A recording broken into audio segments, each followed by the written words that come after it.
지난 2주간 동안 교회 설립 65주년을 기념하기 위해서 사사기의 말씀을 벗어나서 다른 본문으로 말씀을 나누었다가 오늘부터 다시 사사기 본문을 여러분과 함께 나누어 보기를 원합니다.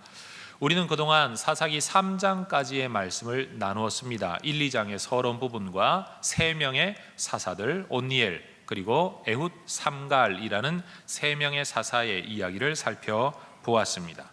오늘 4장에 들어서자마자 우리는 또다시 사사시대를 특징 짓는 한 구절을 만나게 됩니다.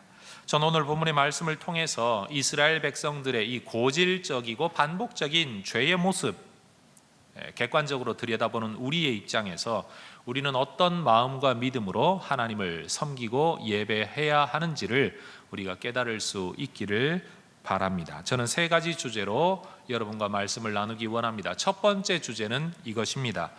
고질적이고 반복적인 죄의 습성과 행실을 유발하는 이유는 도대체 무엇이냐? 그것은 하나님을 존중히 여기지 않는 불신앙의 태도다라는 사실입니다. 모압 왕 에글론이 왼손잡이 에훗에 의하여 처단되고 이스라엘의 80년의 평화가 찾아왔습니다.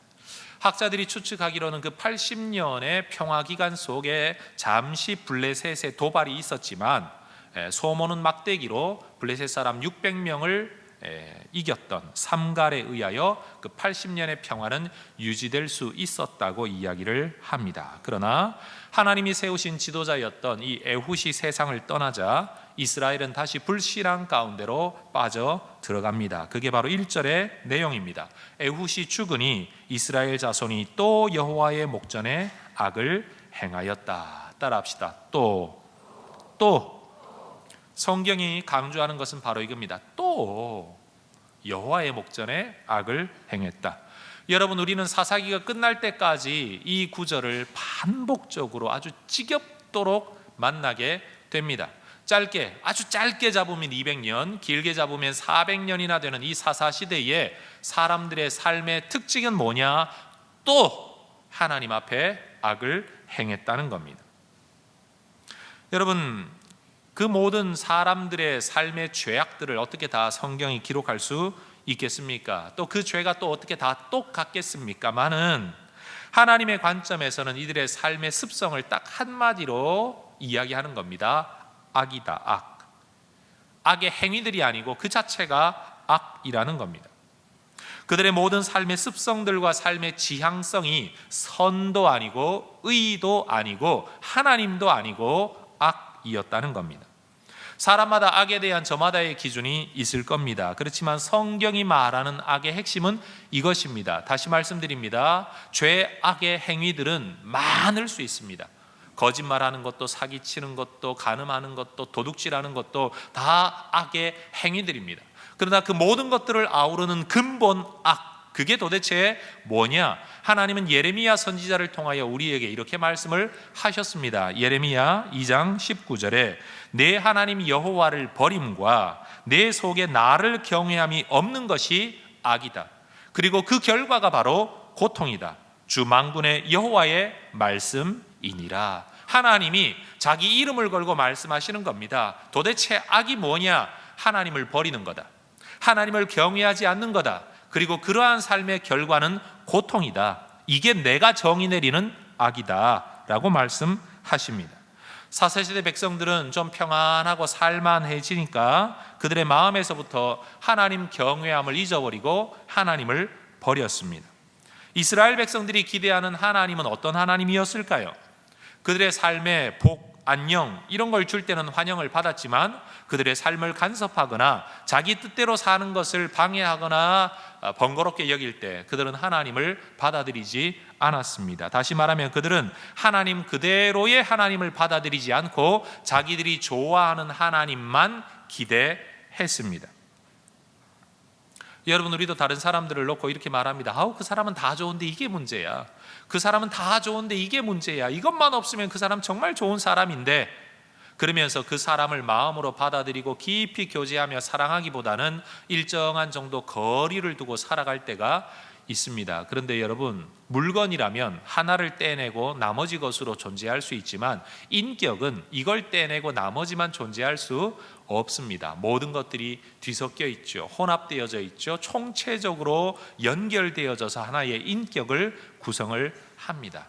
우리도 하나님께 말합니다. 하나님이 주시는 능력, 은혜, 기적, 복, 물질, 건강, 이런 것들은 싫어하는 사람 아무도 없습니다. 예수 믿지 않는 사람들도 이런 것들은 좋아합니다. 그런데 하나님이 심판하신다, 저주하신다, 책망하신다, 말씀하신다, 인도하신다, 하나님이 원하시는 뜻이 있다라는 말에 대해서는 받아들이기를 싫어합니다. 그런데 여러분, 이 모양도 저 모양도 다 하나님입니다. 이거 빼고 저것만 원한다? 우리 하나님은 그렇게 나누어질 수 없습니다. 손이 싫으니까 손 잘라내고 팔 잘라내고 다리 잘라내고 머리 잘라내고 그러고 사람이 어떻게 존재할 수 있겠습니까? 여러분, 사사시대 사람들이 하나님을 그런 식으로 존중하지 않고 자기들이 원하는 것만 선별적으로 선택적으로 받아들였던 것처럼 오늘 우리도 혹시 하나님을 그렇게 대하고 있지는 않습니까? 여러분, 사람을 은근히 얕잡아 보는, 그러므로서 함부로 대하는 못된 습성을 가진 사람들이 종종 있습니다. 우리는 하나님을 그렇게 대해서는 안 됩니다.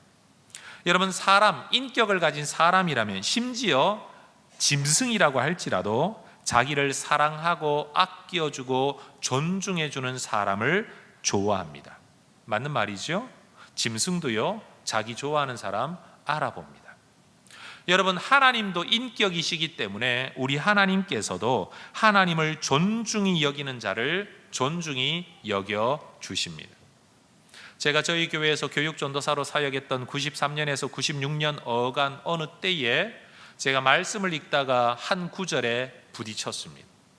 그리고 그 이후로부터 저는 이 구절이 제 삶 속에 절대 잊어지지 아니하는 삶의 하나의 주춧돌처럼 자리 잡은 성경 구절이 있습니다. 바로 사무엘상 2장 30절 하반절의 말씀입니다. 하반절이라고 하는 것은요, 반으로 나눴을 때 앞에 부분은 상반절이고 뒤에 반으로 나눴을 때 뒤에 구절은 하반절이라고 부르는 겁니다. 쓰기는 쓰는데 이 의미들을 모르셔서 어쨌든 사무엘상 2장 30절을 나눴을 때 뒷부분에 있는 이 구절 같이 한번 읽어볼까요?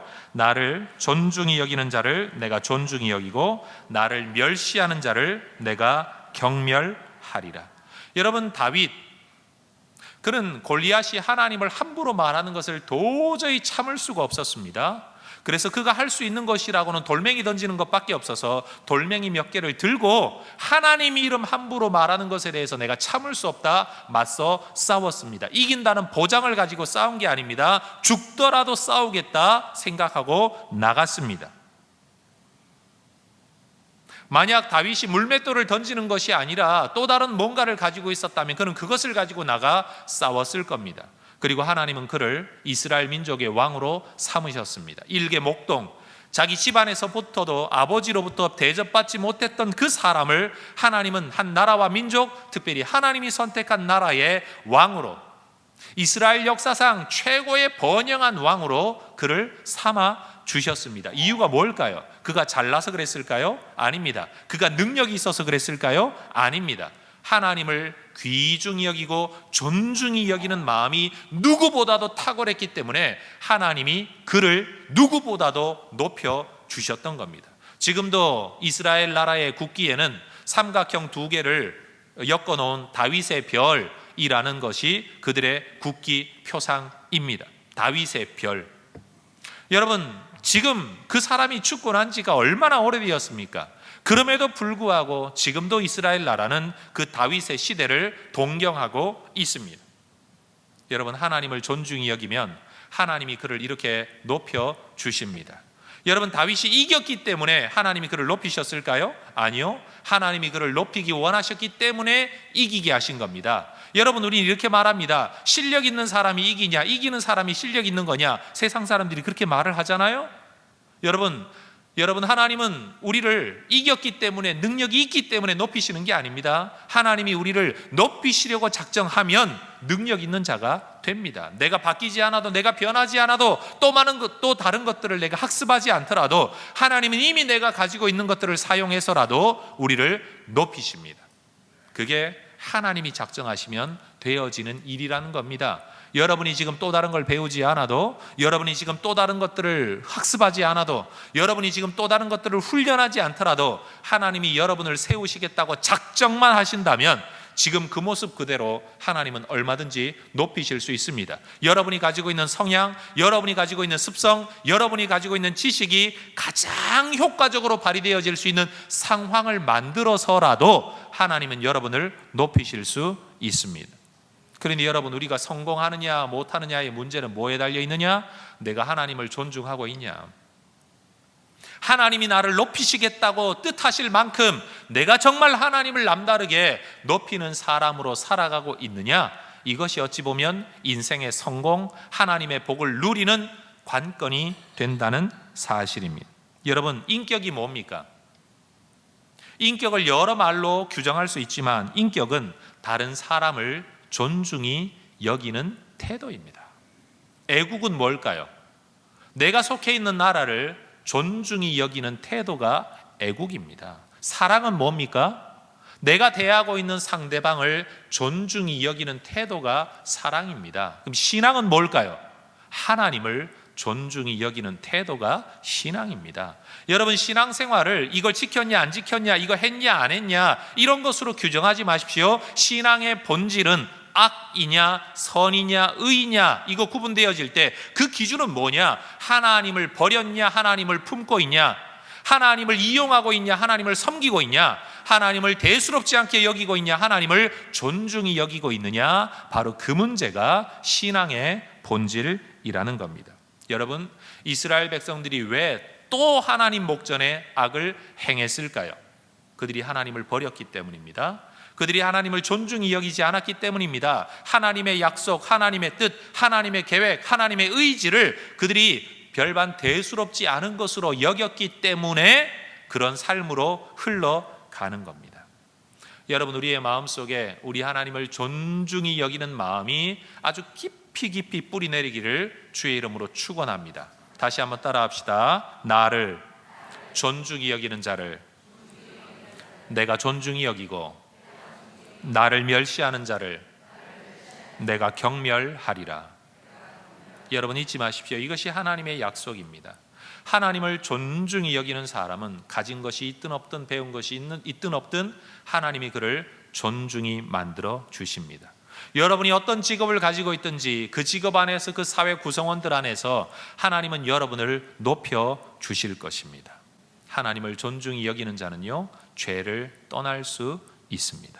그러나 하나님의 약속을, 하나님의 복주심을, 하나님의 존중히 여기심을 대수롭지 않게 여기는 자들은 자기도 모르는 사이에 또 여호와의 목전에 악을 행하는 삶으로 굴러 떨어지게 될 거라는 겁니다. 그런 면에서 두 번째, 여러분, 고질적이고 반복적인 이 죄의 악의 행실들, 하나님을 존중히 여기지 않음으로 나타나는 이러한 삶의 습성들이 가져오는 결과가 뭐냐? 하나님이 은혜로 주신 것들도 누리지 못하게 만든다는 것을 우리는 깨달아야 됩니다. 그러니 이런 것들을 끊어버리지 않고서는 하나님의 은혜를 누릴 수 없습니다. 하나님의 복을 누릴 수가 없습니다. 이 사사기 4장 초반부에 기록되어져 있는 이 사건으로부터 약 150년 전에 여호수아는 가나안 정복 전쟁 과정 중에 이미 하나님의 말씀에 순종함으로써 하솔 지방, 가나안 족속의 하솔 지방과 그 지역에 거주하고 있는 가나안 족속들을 완전히 무찌르고 그 성을 불태워 정복했었습니다. 그런데 150년이 지난 지금 이 시점에 이르러서는 그 하솔을 거점으로 하는 이 가나안 족속으로부터 이스라엘 백성들이 오히려 정복당하고 괴롭힘과 고통을 당하고 있습니다. 전세가 완전히 역전되어져 버린 겁니다. 특별히 성경이 심히 학대했다라고 표현을 하는데, 여기서 학대했다라는 말은 쥐어짜고 짓누르다, 마치 기름을 짜듯이 짓눌러 짓이기다, 이런 뜻을 가지고 있다는 겁니다. 가나안 족속은 900대나 되는 철병거를 앞세워서 이스라엘 민족을 짓이겼습니다. 20년 동안이나 짓이겼습니다. 여러분, 4장 2절과 3절은 이때의 상황을 이렇게 핵심적으로 요약합니다. 함께 읽어보겠습니다. 여호와께서 하솔에서 통치하는 가나안 왕 야빈의 손에 그들을 파하셨으니 그의 군대 장관은 하로셋 학고임에 거주하는 시스라요, 야빈 왕은 철병거 900대가 있어서 20년 동안 이스라엘 자손을 심히 학대했다고 말합니다. 여러분, 하나님을 존중히 여기지 않는 불신앙의 이스라엘은 정복했던 대상, 정복해야 할 대상, 정복할 수 있다고 약속받은 대상으로부터도 오히려 힘을 쓰지 못하고 정복당하는 그런 삶의 처지로 전락하고 말았습니다. 여러분, 인간이 어떤 존재입니까? 창조의 으뜸으로 피조되어졌습니다. 온 세상을 정복하고 통치하고 다스리라는 명령을 받았습니다. 그러면서 하나님이 예비하신 특별한 거주 공간 에덴 동산에서 어떠한 부족함도 없는 완벽한 삶의 거주 조건에서 하나님과 교제하며 하나님을 기뻐하며 살도록 지음받은 것이 인간입니다. 그런데 바로 그 자리에서 하나님을 존중히 여기며 하나님의 말씀을 존중히 여기며 하나님을 높이며 살기를 포기하고 나를 존중히 여기고 나를 높이고 내 뜻을 앞세우는 삶을 살다가 인간은 에덴 동산에서도 쫓겨나고 고통 가운데로, 저주 가운데로, 죽음 가운데로 내어 쫓기고 말았습니다. 바로 악 때문입니다. 그 악의 본질이 뭐라고요? 하나님을 존중히 여기지 않는, 그의 마음에서부터 하나님을 왕으로 모시는 것이 아니라 하나님을 내어버려 버렸던 그 악 때문에 인간은 에덴 동산에서 쫓겨났고 죽을 수밖에 없는, 그리고 영적으로는 이미 죽어버린 존재로 전락했다는 겁니다. 여러분, 하나님을 존중히 여기지 않으면 이미 얻은 하나님의 복도 누리지 못하게 됩니다. 그건 에덴 동산에서도 마찬가지였고 가나안 땅에서도 마찬가지였습니다. 가나안은 하나님이 주신 젖과 꿀이 흐르는 약속의 땅이었습니다. 남의 나라에서 종살이 하던 민족에게 자기의 땅이 주어졌다는 것은 복입니다. 그러나 이 복된 자리에서 그들이 악을 행했을 때, 하나님을 존중히 여기지 않고 하나님을 경외하지 않고 하나님을 버렸을 때 그들은 20년 동안이나 짓이김을 당하는 고통의 삶으로 전락하고 말았습니다. 여러분, 그럼 광야는 어떠합니까? 아무것도 먹을 것이 없는 광야는 저주의 자리입니다. 그러나 그들이 하나님을 앞세워 순종으로 나아갈 때 그들은 충분히 먹을 수 있었고 마실 수 있었고 쉴 수 있었던 하나님의 기적을 경험하는 하나님의 임재의 처소로서의 광야를 경험했습니다. 그러니 여러분, 삶의 자리가 중요한 게 아닙니다. 에덴 동산이 중요하냐, 광야가 중요하냐, 가나안 땅이 중요하냐. 여러분, 우리 그리스도인의 삶에는 그런 땅이 중요한 게 아닙니다. 자리가 중요한 게 아닙니다. 어디에 있든지 하나님을 존중하고 하나님을 모시고 하나님을 왕으로 모시고 살면 거기에는 하나님의 기적이 나타나지만, 아무리 좋은 자리에서 살아가더라도 하나님을 왕으로 모시지 않고 자기 소견에 오른 대로의 사사시대의 백성들의 삶을 살아가게 되면 거기는 짓이김 당하는 삶, 고통의 삶만 찾아오게 된다는 사실입니다.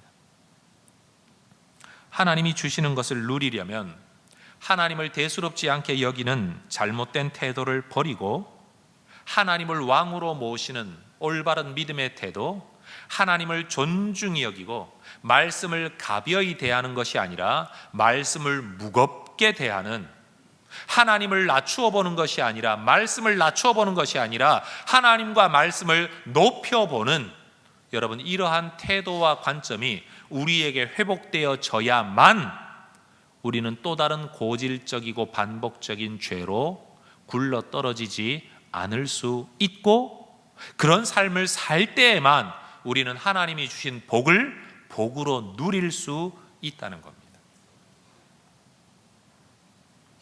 여러분, 하나님을 대수롭지 않게 여기는데 어떻게 하나님이 그를 귀중히 여기시겠습니까? 하나님을 무시하는데 하나님이 도대체 왜 그 사람을 높여 주시겠습니까? 우리도 어떤 사람에게 인정을 받으려고 하면 그 사람 앞에 머리를 숙이고 들어가지 않습니까? 왜? 그 사람이 나를 높여줄 것을 기대하고 말입니다.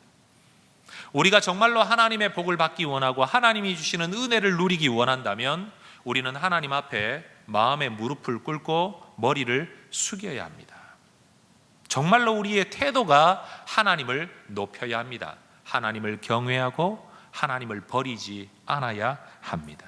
예배 시간에 참여하는 예배가 아니라 우리의 마음이 하나님을 정말로 절하며 높여야 합니다. 예를 다하여 절하는 것, 그게 예배 아닙니까? 한자의 뜻 그대로입니다. 예를 다하여 절하는 것. 그리고 여러분, 우리의 예배 시간은 단순히 예배 시간에 참여하는 것으로 끝나지 않고 우리의 마음이 정말로 하나님을 높여야 합니다. 여러분, 우리의 예배가 온전한 예배 될 수 있기를 주의 이름으로 축원합니다. 불신앙과 불순종과 죄와 악은 괴로움을 불러옵니다. 그러나 신앙과 순종은 평안을 불러옵니다. 우리가 세상에서 무언가를 얻기 원한다면 세상에 무릎을 꿇어야 하지만 우리가 정말 하나님께로부터 복받는 자가 되기를 원한다면 우리는 하나님께 무릎을 꿇어야 합니다. 여러분, 하나님이 주신 것을 누리려면 하나님을 높여야 합니다. 성도 여러분, 예수 믿으면 이렇게 된다, 저렇게 된다, 저렇게 된다라는 것은 성경이 말하고 있는 약속입니다. 그런데 그 약속이 정말로 이루어지려면 우리는 하나님을 높이는 삶의 태도를 가져야 합니다. 아마 이스라엘 백성, 특별히 사사시대 이스라엘 백성들은 말했겠죠. 여기가 무슨 젖과 꿀이 흐르는 땅이냐? 20년 동안이나 철병거 900대로 진리급을 당하는 이 삶이 뭐 하나님의 복받은 삶이냐? 이게 하나님의 약속이냐? 하나님이 어디 있냐? 아마 그들은 그렇게 말했을지도 모릅니다. 그런데 이게 착각이라는 거죠. 땅이 복이 아닙니다. 하나님 섬기는 것이 복이고 그 섬김의 복이 베풀어지는 자리가 가나안 땅이었을 뿐입니다. 교회 다니면 복 받는다고요? 아닙니다. 교회를 다녀도 진리김 당하는 삶을 살아갈 수 있습니다. 교회를 그냥 다니는 게 아니라 교회를 다닌다는 것 속에 담겨 있는 의미, 하나님을 왕으로 모시고 하나님을 구세주로, 하나님을 창조주로, 하나님을 주권자로 높이는 우리의 진정한 마음의 태도가 있을 때 그때 교회를 다니는 자가 복을 받는 겁니다. 몸뚱아리만 교회 나와 앉아 있다고 해서 복 받는 게 절대 아니라는 겁니다. 여러분의 신앙의 삶이 정말로 하나님을 기뻐하고 즐거워하는 행복한 삶이 될 수 있으면 좋겠습니다. 예를 이렇게 들어서 죄송하지만 여러분 이야기를 하는 게 아니고 나쁜 사람의 예를 하나 들어보겠습니다. 부모로부터 언젠가 물려받을 유산이 있다는 사실 때문에 부모님 돌아가실 날만 기다리면서 부모를 섬기는 자식들이 있다고 한번 가정을 해봅시다.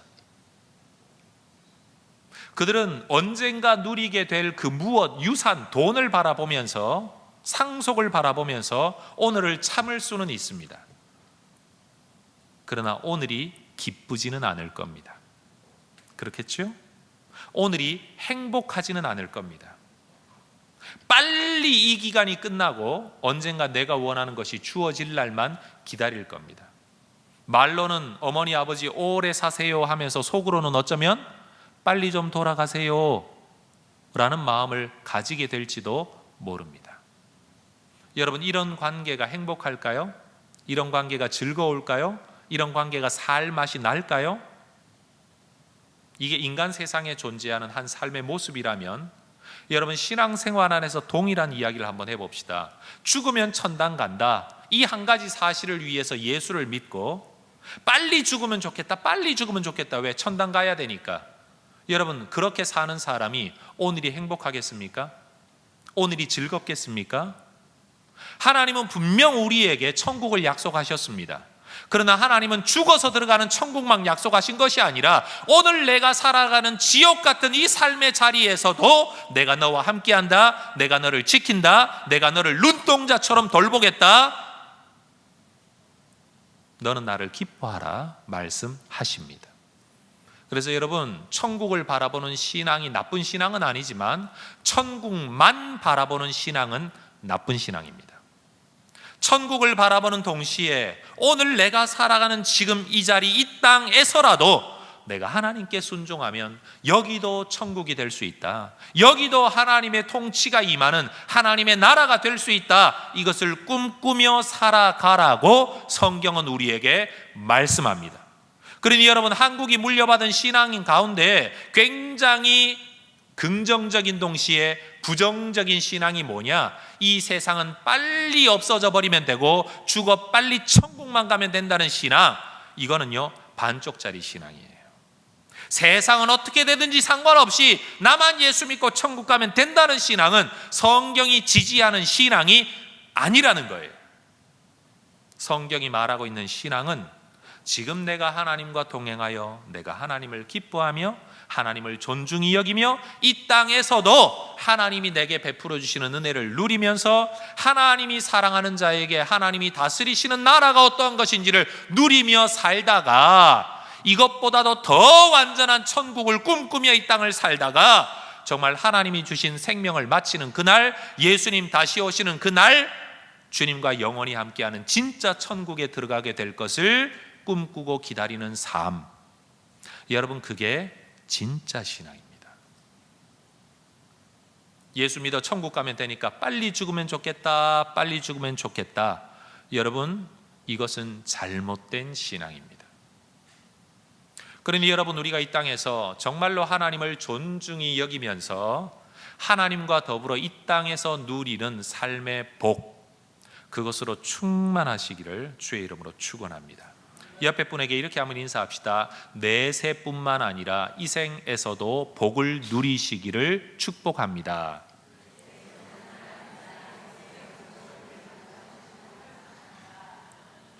그러니 여러분, 우리가 하나님이 주신 또 하나님이 주시려고 하는 이 땅에서의 복도 누리며 살아가려면, 진리김 당하는 인생이 아니라 누리며 살아가는 인생이 되려면 하나님을 존중히 여김으로써 악을 떠나야 됩니다. 악을 끊어야 합니다. 하나님의 은혜를 내게 받아들이지 못하게 만드는, 하나님을 슬프게 만들고 하나님을 괴롭게 만들고 하나님을 진노하게 만드는 악을 끊어 버려야 합니다. 단순히 그냥 죄짓지 마세요, 제가 지금 그 말하는 게 아닙니다. 여러분, 죄짓지 말아야 할 이유가 뭡니까? 하나님을 누리려면, 하나님이 지금 내게 주시는 복을 누리려면 여러분, 죄를 끊어야 합니다. 그러니 여러분, 하나님의 공의와 하나님의 사랑은 절대 모순되지 않습니다. 항상 함께 있습니다. 그럼 이런 질문이 가능하겠죠. 목사님, 정말로 하나님을 존중히 여기는 것이 악을 끊어버리는 것이라면 지금부터는 내가 그렇게 살아가면 되겠는데, 이전에 내가 몰라서 하나님을 존중히 여기지 않고 대수롭지 않게 말씀 대하고 대수롭지 않게 신앙생활해서 오늘 내가 처한 이스라엘 백성들처럼 진리김을 당하는 20년의 고통과 같은 내 인생에서는 그럼 나는 지금 어떻게 해야 됩니까? 하나님은 말씀하십니다. 그게 세 번째 주제입니다. 하나님께 부르짖으면 됩니다. 오늘부터 내가 하나님을 존중함을 심으면 언젠가 그 열매가 맺혀지게 될 것입니다. 그러면 과거에 심었던 것을 오늘 거두고 있는 이 자리에서, 이미 내 잘못으로 거두고 있는 이것에 대해서 나는 어떻게 해야 하나? 이스라엘 백성들은 자기 소견에 옳은 대로의 삶을 살았습니다. 80년의 평안이 그저 자기 힘으로 주어진 것인 줄 알고, 세상 잘 만나 저절로 되어진 것인 줄을 알고 하나님 존중히 여기지 않고 자기 뜻대로 살다가 20년의 진리김 당하는 인생을 맞이하게 되었지요. 여러분, 20년 동안 그들이 뭘 했을까요? 그들이 일찍부터 하나님께 부르짖었다면 20년이 2년으로 끝났을 겁니다. 어쩌면 2년이 2달로도 끝날 수 있었을 겁니다.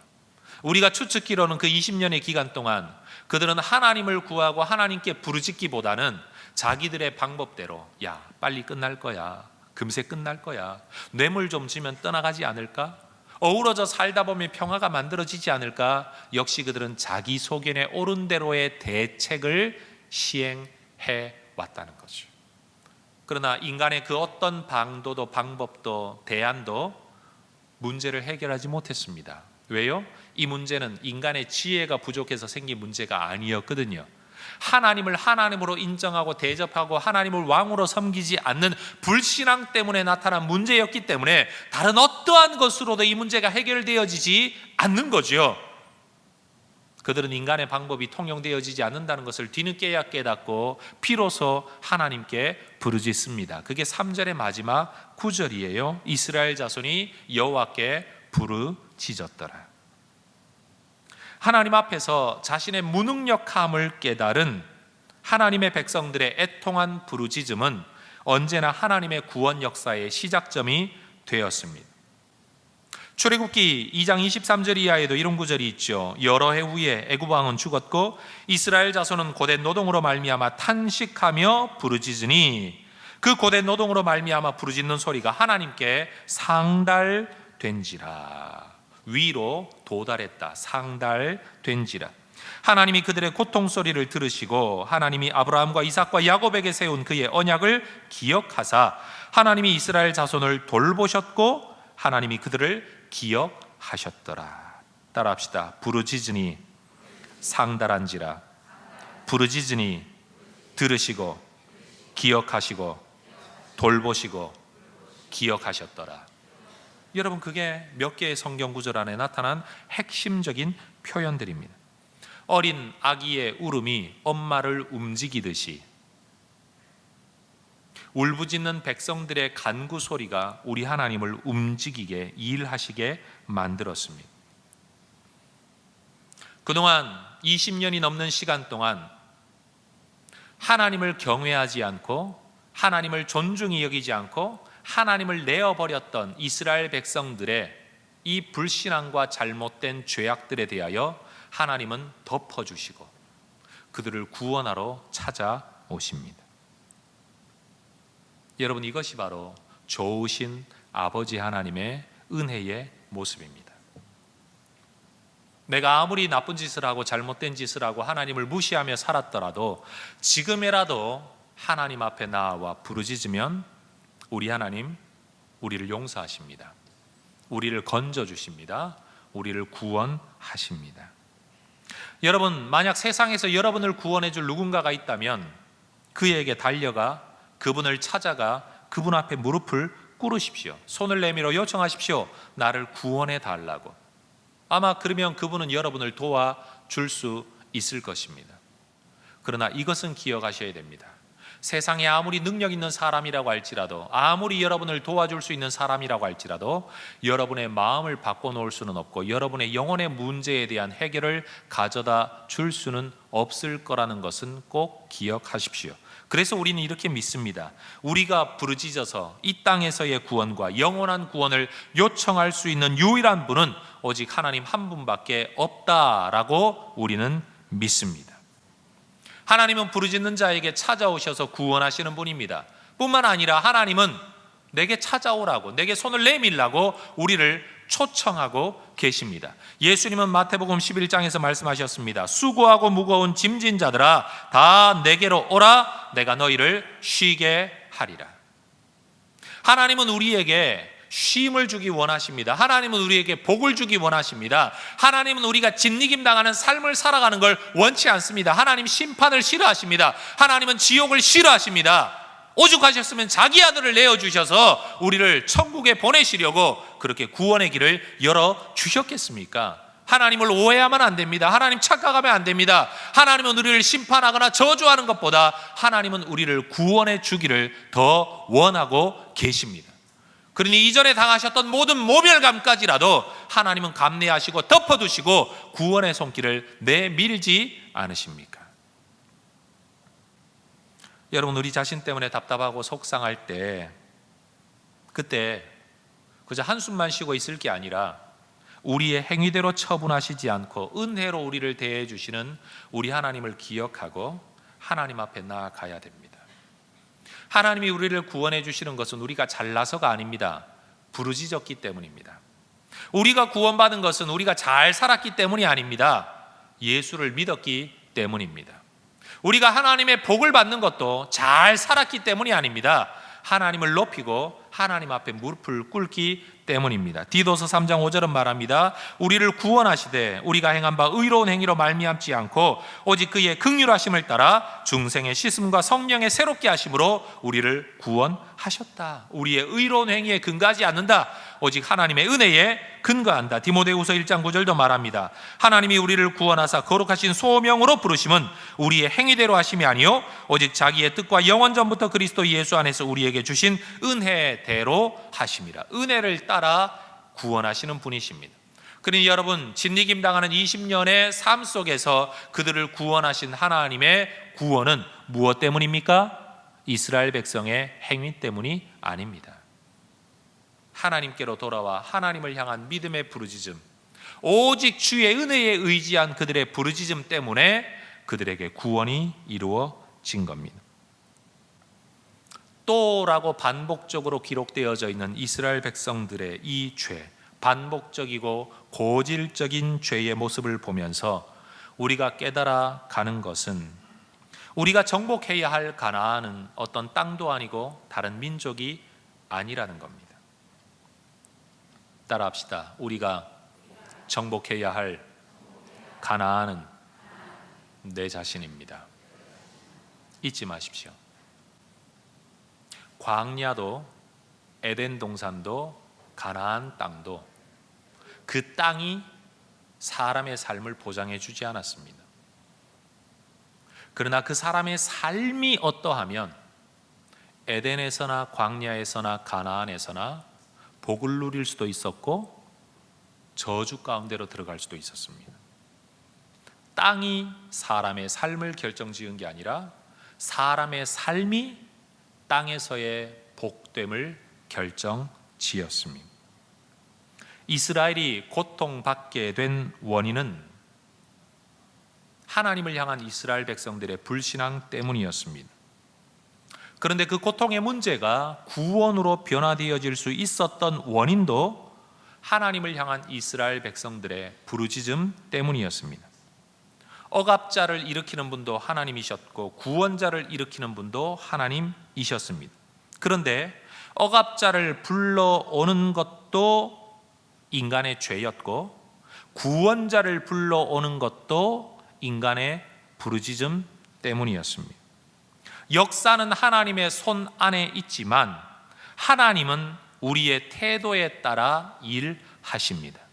그래서 신앙의 관점에서 우리가 인류의 역사를 이야기하면 인간은 역사의 주체인 동시에 하나님은 역사의 주관자라는 겁니다. 하나님이 세상 만물을 주관하시지만 그 하나님의 주관하심은 우리 인간의 삶에 의존되어져 있다는 사실입니다. 그러니 여러분, 하나님이 세상을 움직이십니다. 그런데 그 하나님은 인간의 삶에 근거하여 세상을 움직이십니다.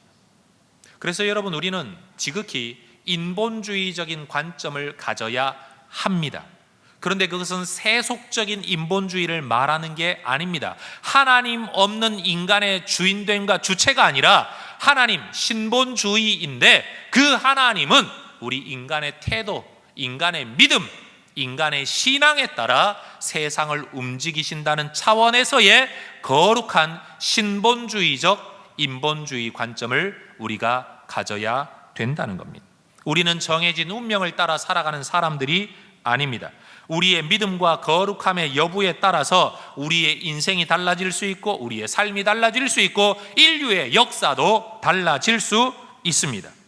약속의 가나안 땅이라고 할지라도 불신앙의 삶은 하나님의 진노를 불러왔습니다. 척박한 광야라고 할지라도 순종의 삶은 하나님의 기적을 불러왔습니다.